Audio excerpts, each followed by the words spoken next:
देखिए, बाबा साहब डॉक्टर भीमराव अंबेडकर की हम लोग तारीफ़ सिर्फ उनके प्यार और मोहब्बत में ही नहीं करते, बल्कि उनके इंटेलेक्ट और उनकी उस क्षमता कि वो हर एक समस्या का पहले तो विश्लेषण बहुत ही साइंटिफिक और वैज्ञानिक तरीके से करते थे, उस समस्या को समझते थे और उसका एक सिर्फ समाधान नहीं देते थे, बल्कि समाधान भी ऐसा देते थे कि जो उस अधिकार के, उस विषय के, जो उस अच्छी चीज़ के विपक्षी होते थे, वो अपनी लाख कोशिश कर लें तब भी उनके वैचारिक और जो वो फॉर्मूला बना के देते थे उसको हरा ना पाए। इसके बाद भी बाबा साहब डॉक्टर भीमराव अंबेडकर ने जो ये संविधान बनाया था, बहुत लोग बोलते हैं मनुस्मृति को जला के ये संविधान बनाया था, हालांकि उसमें समय का अंतराल काफ़ी था और हम लोग लॉजिकली उसका सारा क्रेडिट बाबा साहब और उनके मुट्ठी भर साथियों को देते हैं। इसमें हमसे बहुत से लोग बहुत विवाद भी रखते हैं कि इतने सारे लोग थे, सैकड़ों लोग थे। बाबा साहब को और उनके मुट्ठी भर साथियों को ही क्यों ये क्रेडिट जाना चाहिए?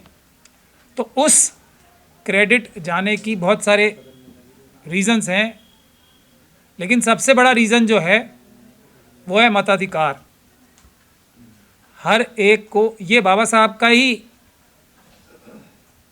एक तरीके से समझ लिए, बाबा साहब की शख्सियत ही थी जो सबको मताधिकार दिला पाए।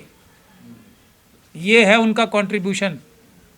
वो उसमें यूनिवर्सल सफरेज लिख देना संविधान में कंट्रीब्यूशन नहीं होती है।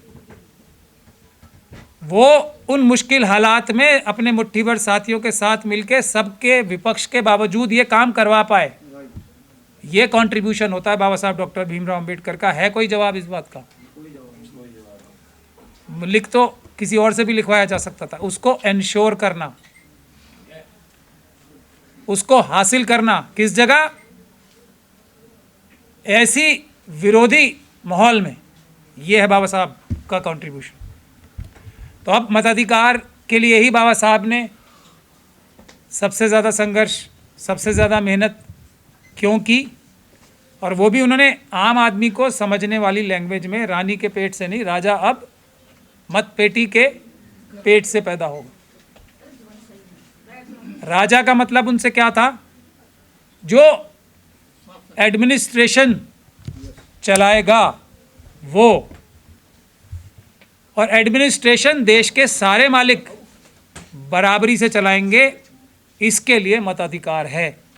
मताधिकार भी मैं उसी कॉन्टेक्स्ट में ये बोलना चाहता हूँ। मताधिकार ये नहीं है कि हर एक आदमी को एक वोट मिल गया, एक ही वोट मिला सबको बराबर का, ये नहीं है उसका मतलब। उसका मतलब है जो शासन या प्रशासन, मैं अपने आप को दुरुस्त करना चाहूँगा, प्रशासन जो चलेगा वो इस वोट के माध्यम से चलेगा, इस अधिकार के माध्यम से चलेगा। और इसीलिए इसके अंदर से निकलने वाली सारी चीज़ें इस मताधिकार में ही सम्मिलित हैं। ये समझने की ज़रूरत है। चाहे वो चुनाव हो, उसके बाद जो हमारे प्रधानमंत्री, chief minister, chief justice of India साहब और ये सब जो नौकर बनते हैं हमारे, ये इसी एक मताधिकार से बनते हैं। तो पहले हम सब बुद्धिजीवियों को इस बात में क्लैरिटी ये होनी चाहिए कि यही सबसे बड़ा अधिकार है। किस चीज़ को सुरक्षित करने के लिए? जो हमारा कॉन्स्टिट्यूशनल गोल है, जिसको हम प्रीएम्बल बोलते हैं, यही सबसे बड़ी गारंटी है। दो ही चीज़ें हैं, एक तो मताधिकार यानी कि भारत देश की जनता, और संविधान के दायरे में रह के। संविधान की लगाम है जनता के ऊपर भी। ये बाबा साहब का कंट्रीब्यूशन है कोई इसका जवाब? जनता भी इन आदर्शों से जो प्रीएम्बल में लिखे गए हैं उससे बाहर नहीं जा सकती। ये बाबा साहब की सोच थी। क्यों? क्योंकि उसको भी उन्होंने बोला था कि मैं कितना भी अच्छा संविधान बना दूं, संविधान कितना भी अच्छा हो, इस पे अमल करने वाले अगर ठीक नहीं होंगे तो ये संविधान जो है उतना इफेक्टिव नहीं रह जाएगा। लेकिन हम लोगों को इसलिए भी बाबा साहब को सैल्यूट करना चाहिए कि कितनी भी ताकत लगा ली लोगों ने, बहुजन समाज के विरोधी कह लो, इंसाफ न्याय बराबरी सबके लिए इज्जत भाईचारा बंधुता के विरोधी कह लो, कितनी भी ताकत लगा दी, लेकिन अभी भी ये संविधान खड़ा हुआ है। हम लोग आज भी यहाँ कम से कम इतनी तो आज़ादी रख पा रहे हैं जितनी शायद, उतनी तो नहीं है जितनी बाबा साहब ने सोची थी, एनविसेज की थी, लेकिन फिर भी इतनी आज़ादी तो रख पा रहे हैं कि हम बाबा साहब के जो सपने थे उसको पूरा करने का समर्थ रखते हैं और हर दिन उस समर्थ के माध्यम से उस समर्थ को बढ़ाने की भी क्षमता रखते हैं। ये बैकग्राउंड के बाद मैं मताधिकार की ओर आता हूं। जो लोग बाबा साहब के इस कॉन्सेप्ट के विरुद्ध थे कि प्रशासन राजा के द्वारा नहीं चलेगा, सबकी सहमति से चलेगा, अच्छे लोगों की बात से चलेगा और अच्छे आदर्शों पे चलेगा, उनको सबसे पहले क्या चीज़ खत्म करनी चाहिए थी? ये मताधिकार, जिससे हम किसी भी नौकर का, थोड़ा कड़े शब्दों में मैं बोलूं तो, गिरेबान पकड़ के हटाने की क्षमता रखते हैं इस मताधिकार से, चाहे वो प्रधानमंत्री साहब हों, चाहे और कोई चीफ मिनिस्टर हो या दूसरे कोई व्यक्ति। इसके लिए इसको हमें समझना चाहिए कि ये एक वोट का अधिकार, हमारी सांस लेने की आजकल इतना सारा पोल्यूशन है, जितना सांस लेना आवश्यक है, पीने का पानी और खाने से भी ज़्यादा, वो सब चीज़ें से ज़्यादा इम्पोर्टेंट हमारा मताधिकार है। और इसको प्रोटेक्ट करने के लिए क्या हम लोग, और ख़ास तौर पे हम बाबा साहब के लोग जो बहुजन समाज से आते हैं, वो अपनी जिम्मेदारी पूरी कर पा रहे हैं या नहीं कर पा रहे हैं? ये है बुनियादी विषय। क्योंकि समस्याएं तो मेरे ख्याल से अब किसी को बताने की आवश्यकता रह ही नहीं गई है। समाधान की ओर बढ़ने का समय है। अगर हम समाधान के लिए कुछ काम नहीं करेंगे तो ये जल से जुलूस होते रहेंगे। हमारे धरती से, जो हमारे पैर हैं उसके नीचे से बाबा साहब की सारी सुरक्षाएं, सारे उनके आदर्श, सारे उनके सपने घसीट लिए जाएंगे। हम लोग मुंह के बल औंधे मुंह गिरेंगे सब, और वो समय आ चुका है। तो जाग जाएं। सबसे पहला अधिकार ही हमें जो सुरक्षित करना है, अपना मताधिकार सुरक्षित करना है। मताधिकार सुरक्षित करने के मायने क्या हैं? जज साहब ने अभी आपको बताया ही कि बहुत सारे तरीके हैं जिससे मताधिकार का असली जो स्वरूप है, जो रूप है, जो इससे फायदा होना था, वो लोगों तक ना पहुंचे। लोगों की भावनाएं भड़काना, ये सब इलेक्टोरल मैल प्रैक्टिसेस हैं। अगर कभी ठीक से कार्रवाई करेगा कोई, तो ये एक भी कैंडिडेट जो या तो पैसे देता है, झूठे वादे करता है, झूठे वादे भी बहुत महत्वपूर्ण बात है, बहुत महत्वपूर्ण बात है झूठे वादे करना। ये एक तरीके का फ्रॉड है जो एक व्यक्ति के खिलाफ नहीं, पूरे समाज के खिलाफ फ्रॉड किया जाता है। झूठा वादा करके आप वोट नहीं ले सकते। अगर आपने लिया तो आपका इलेक्शन कैंसिल हो। किसी की धार्मिक भावनाओं को भड़का नहीं सकते आप। इलेक्शन तो नहीं जीत रहा आज कोई भी धार्मिक भावनाएं भड़का के, ये तो मुझे पता है, उस पर मैं अभी आऊँगा 2 मिनट में। लेकिन भड़का ही नहीं सकते। अगर आपने भड़काने जैसी कोई बात कही तो आपका इलेक्शन रद्द होगा। ये सब विषय हैं। अगर आपने कोई ऐसी भाषा का भी प्रयोग कर लिया जो कि उस संवैधानिक और न्यायिक और कानूनी दायरे में नहीं आती, तो आपका नॉमिनेशन कैंसिल होगा। ये इतना महत्वपूर्ण नौकरी के लिए अर्जी होती है चुनाव, उसमें आप इधर उधर दाएं बाएं नहीं कर सकते। और मैं लेट भी आया हूँ थोड़ा, तो मैं भी एक चुनाव लड़ रहा हूँ, बार काउंसिल का भी या वकीलों का चुनाव हो रहा है दिल्ली में। तो भाषा का प्रयोग भी बहुत महत्वपूर्ण है। अगर आप नहीं कर सकते, अगर आप इन सब चीज़ों पे कंट्रोल नहीं कर सकते, तो आप चुनाव लड़ने के लिए योग्य ही नहीं हो, आप ये नौकरी प्राप्त करने के योग्य ही नहीं हो। किसी ने आपके घर जाके डिमॉन्स्ट्रेशन नहीं की थी, मेरे घर भी किसी ने जाके प्रदर्शन नहीं किया था कि महमूद जी आप आओ और ये बार काउंसिल ऑफ दिल्ली का चुनाव लड़ो। मैं ही नौकरी के लिए अप्लाई कर रहा हूँ, मैं ही जाके लोगों को बता रहा हूँ कि मैं ये और ये काम करूँगा, क्या आपको पसंद आएंगे मेरे मालिकों। ये मैं थोड़ा लाइटर वे में बता रहा हूँ, लेकिन सच्चाई है, इसमें कोई भी इतनी सी भी बात झूठी और गलत नहीं है। ये छोटी समस्या, ये इलेक्टोरल मैल प्रैक्टिसेस छोटी समस्या है। इस मताधिकार की ताकत से मनुवादी मानसिकता इतनी डरती है कि ये सब चीजें उनके लिए काफी नहीं है। पूना पैक्ट काफी नहीं था,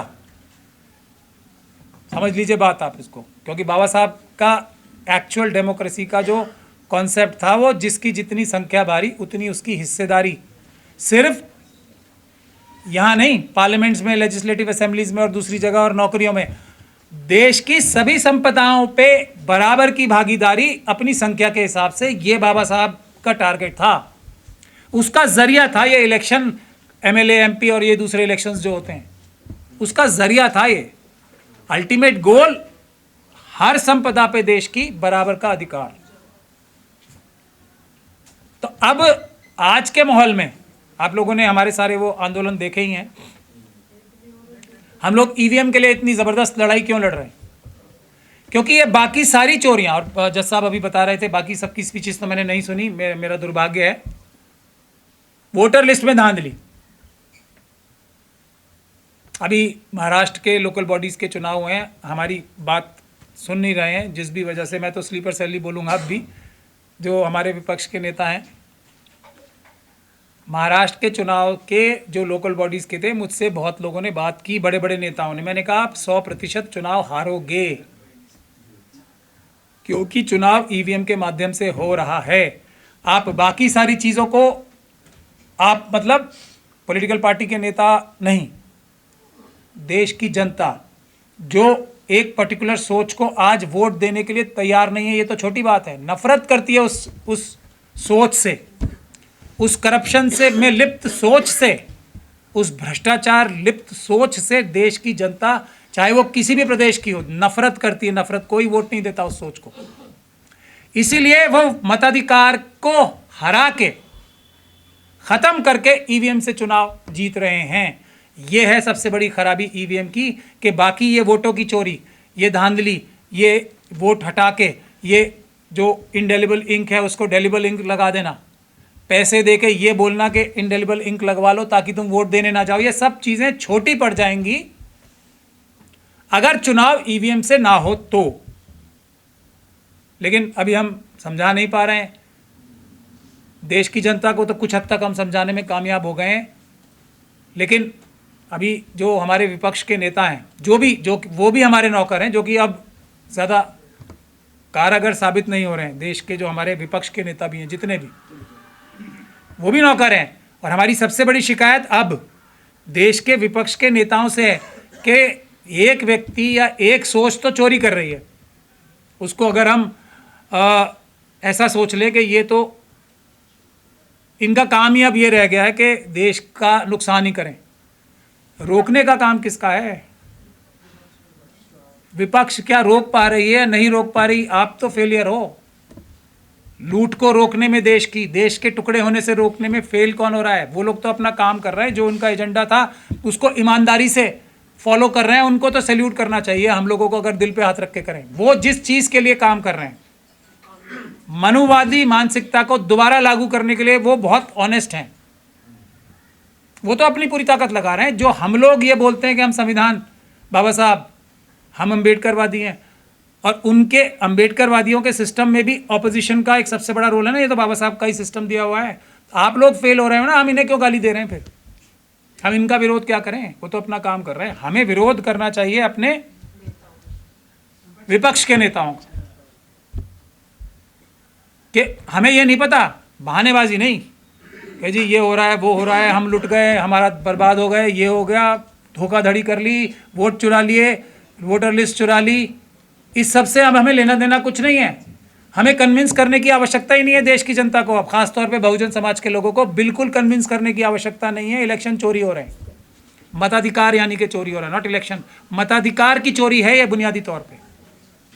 हमें किसी को बताने की जरूरत नहीं है। रोकोगे कैसे, उस पर बताओ। रोकने का भी रास्ता मैंने भी, देखिए मैं जो सड़क पे उतर के आंदोलन हुए, जब से हम लोग उतरे हैं सड़कों पे, हमें भी जनता ने बोला था, मैं भी इस बात को पूरी तरीके से कबूल करता हूँ। कोई हमें भी अपने आप ये विचार नहीं आए थे। हाँ, ये अलग बात है कि हमने रिसर्च करके उसको पुख्ता किया। इस जनता की जो भावना थी ना कि ईवीएम से चुनाव नहीं चाहिए, मैं जिस जगह जाता था, जब वो आपने देखा होगा सबसे पहले हम ही लोग उतरे थे सड़कों पे।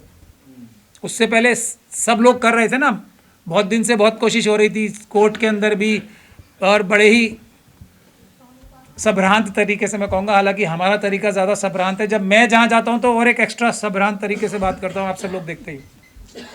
जो ज़बान जिसकी समझ में आती है उसी से तो बात करेंगे।